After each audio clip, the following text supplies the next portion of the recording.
Oke, saya terima lagi. Assalamualaikum warahmatullahi wabarakatuh. Waalaikumsalam warahmatullahi wabarakatuh. Yang terhormat Bapak Ibu Dewan Juri serta teman-temanku semuanya. Hai, perkenalkan nama saya Fahira Sarwanabila. Kali ini saya akan menceritakan sebuah legenda yang berjudul Legenda Gunung Bromo dan Suku Tengger. Teman-teman dan Dewan Juri sudah siap belum mendengarkan cerita saya? Sudah. Baiklah, legenda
Bersukacitalah hati Roro Anteng. Roro Anteng dan Joko Seger menikah sehingga menjadi pasangan suami istri yang bahagia. Karena keduanya saling mengasihi dan mencintai. Dari waktu ke waktu, masyarakat Tengger hidup makmur dan damai. Namun, setelah beberapa lama, pasangan Roro Anteng dan Joko Seger berumah tangga belum juga memiliki keturunan. Kemudian, Joko Seger memutuskan naik ke puncak Gunung Bromo untuk bersemedi dengan penuh kepercayaan kepada Yang Maha Kuasa agar dikaruniai keturunan. Tiba-tiba ada suara gaib yang mengatakan bahwa semedinya akan terkabul. Aku akan mengabulkan permintaanmu, namun dengan syarat bila telah dapatkan keturunan, anak yang bungsu harus kalian korbankan ke Kawah Bromo. Roro Anteng dan Joko Seger menyanggupinya. Kemudian mereka dapatkan 25 orang putra putri. Wah, banyak sekali teman-teman.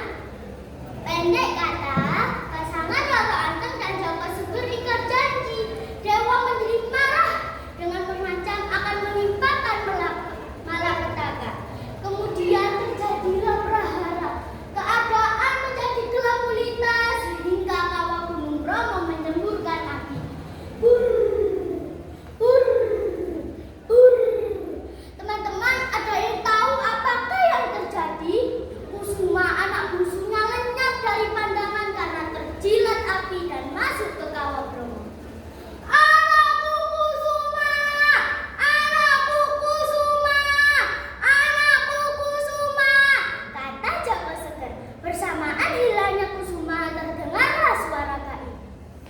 Saudara-saudaraku yang kucintai, aku telah dikorbankan oleh orang tuaku dan Sang Widi, menyelamatkan kalian semua. Hiduplah damai dan tentram, sembahlah Sang Widi. Aku ingatkan agar kalian pada setiap bulan Kasada pada hari ke-14 mengadakan selaji yang berupa sirkuni.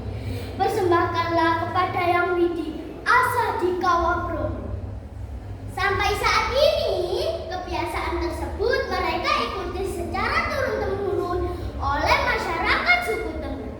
Setiap tahun mereka juga mengadakan upacara inti, yaitu upacara Kasada atau Kasedo di Pura Koten, Lautan Pasir, dan Kawah Bromo.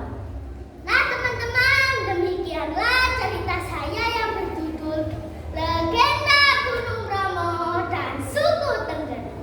Teman-teman dan Dewan Juri, ada yang pernah belum ke Gunung Bromo? Belum.